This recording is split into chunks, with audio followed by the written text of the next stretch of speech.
Hello, everyone. Welcome to the first video podcast episode of Big Mike Sports. I'm your host, Big Mike, Mellow Mike, Vegas Mike. The one and only. Yeah, I'm back! And if you want to listen to the audio-only version of the podcast, you can head over to Spotify and look up Big Mike Sports. And if you are still listening to us on Spotify, just keep doing what you're doing. Now, we want to give out a big shout out to the NFL script writers for such a great start to the season, and kind of coming from the end of last season too, with the Lions, of course, beating Aaron Rodgers and the Packers at Lambeau Field to end their season in their little bowl game. Deny them a chance to go to the playoffs, deny them a chance at running the table like they did back in the day, blah, blah, blah, blah, blah. Fast forward to week one of this season, Thursday Night Football, the Lions go in to Arrowhead and claim the victory from the defending champs. Now, should there be an asterisk on that win, as Mike Tirico suggested? Perhaps. But no, we really got to hand it to the Lions for winning that game, only giving up 6 points in the second half to that team and that offense. But then, as a bookend to week one, Monday Night Football, the Jets' debut of Aaron Rodgers. Of course, we were hate watching a little bit, just trying to see if he would get, maybe knocked around, maybe throw a pick or two. Ultimately, hoping that they lose the game against the Bills there. But no, it only takes a minute into the game. He throws one pass, and his career is suddenly ended. The Achilles injury that no 40-year-old should really be able to come back from, honestly. I mean, they're saying that maybe he'll be able to rehab it and come back for next season, but for what next season? I mean, to just get the chance to get injured again in a pretty embarrassing fashion. I don't know.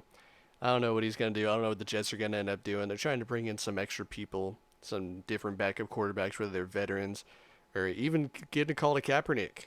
Some people are trying to throw out Kaepernick there. Kaepernick's agent, of course, reaching out to the Jets to start some overtures. That's probably never going to happen. Sala said that they're sticking with Zach Wilson. And, I mean, you can't really blame them. I mean, he's been in the system for a while. He should be, as good as it gets. Having the whole summer under Rodgers. He got thrown into the game on Monday, and he did all right. He threw an interception, but then, of course, he also threw the touchdown. Nothing spectacular, but basically about as good as you can do getting thrown into the game like that. And just the levels of Schadenfreude were just unmatched for me last night. Of course, the whole situation's really funny. You never pray for anybody to get injured or really want to laugh at the injury, but, if this was an SNL skit, and it was the whole setup, the Jets are going to go to the Super Bowl, the whole summer of Rodgers having fun in New York, and then it's just gone in 1 second, never to return. He's trying to usurp his old mentor Brett Favre, trying to do what he couldn't do. Well, he threw one professional pass as a Jet, and it's over. It's over. And especially in New York on the anniversary of September 11th. If you're going to be a 9/11 truther like Aaron Rodgers, why are you using the flag like that? Just ignore for a second the whole paper trail that obviously points to the actual perpetrators of the attack, and just assume that the American government actually, did this heinous attack on its own citizens. Just this disgusting, disgusting attack. Why are you parading around with the flag that represents that country and that government on the day that commemorates the attacks? Why aren't you taking a stand against, something awful that happened, and taking a stand against the real, true, quote unquote bad guys? It's just you're just full of hot air at that point. You're just attention seeking if you're trying to do all this 9/11 truther stuff like he likes to do. He likes to use all these fringe conspiracy theories or stuff like that just to pretend like he's the smartest guy in the room, but really he's just full of hot air, and that's really all you can say about it. And I think it was just karma swinging back around. He thinks he's the king of New York, and well, let's just say he's not that anymore. What a great Monday Night Football game. Just to get that out of the way, it was the least thing that I expected. Such a poetic ending to such a great career, I guess. He loves to rest on his laurels, right? But he got one ring. He loves to say he's one of the greatest quarterbacks of all time, and he had that, touchdown interception ratio, that interception percentage is pretty good. It's some of the longest streaks of not throwing an interception of anybody in NFL history, but he's gonna be among the likes of Marino, most likely. Although he'd probably love to argue that fact, but the rings, it's all about the rings. Of course, it was kind of a fluky win by the Jets because of that special teams touchdown at the very end in overtime, but still not. The Bills still have plenty of questions to answer there, and the story on Josh Allen being a turnover machine has not gone away. I mean, he put it in full display in that game, so we'll have to see how the Bills bounce back, and then the Jets schedule, it does get pretty tough down the road, but if they're able to hang around with Zach Wilson, just having managed the game, be able to rely on that defense, I mean, the Broncos went to Super Bowls just doing that, so it'll be interesting to see how the Jets go now that their golden ticket is gone.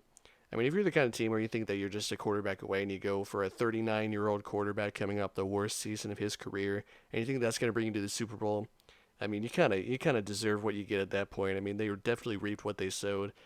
Getting an old quarterback coming off, such a bad season as that. I mean, the history is not kind there. So, see what ends up happening with the Jets. It's probably another 8-win season. Might be good enough for fourth in the division, honestly. So, a very fun division to watch play out. Plenty of drama for one of the greats, supposedly. Now, going over a couple headlines from yesterday.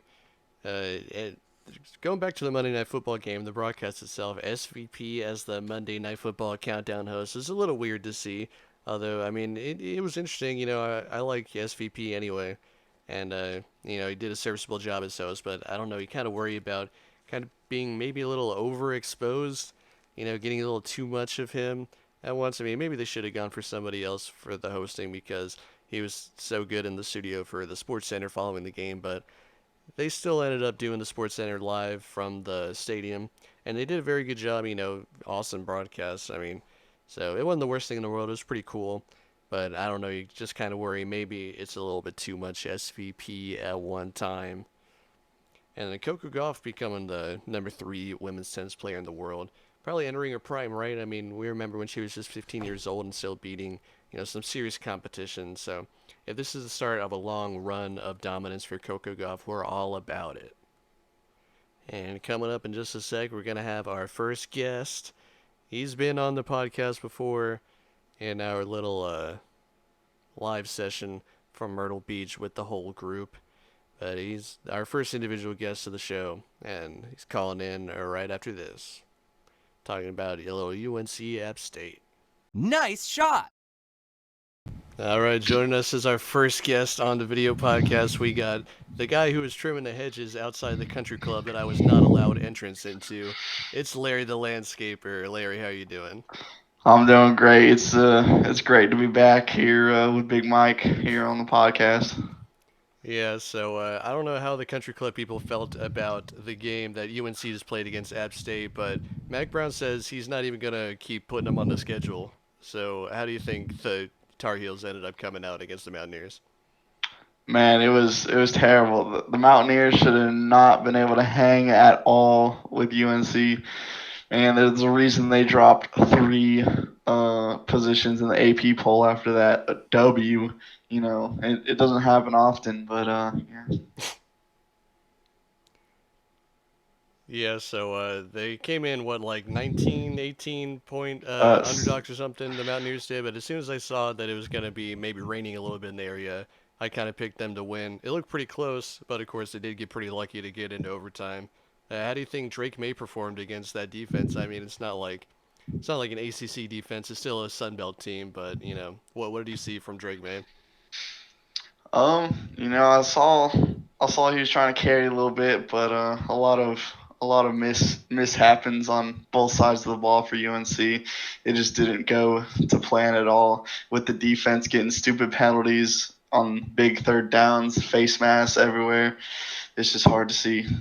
Yeah, it's usually a pretty stout run defense for App State, but they gave up 234 yards rushing to Amari and Hampton, 3 touchdowns. May, who wasn't able to throw a touchdown or do a whole lot, do you think they still would have won? No, not at all.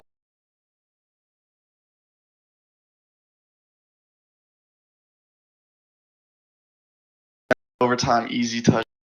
It all goes down to him. Yeah, also 127 yards rushing and 2 touchdowns.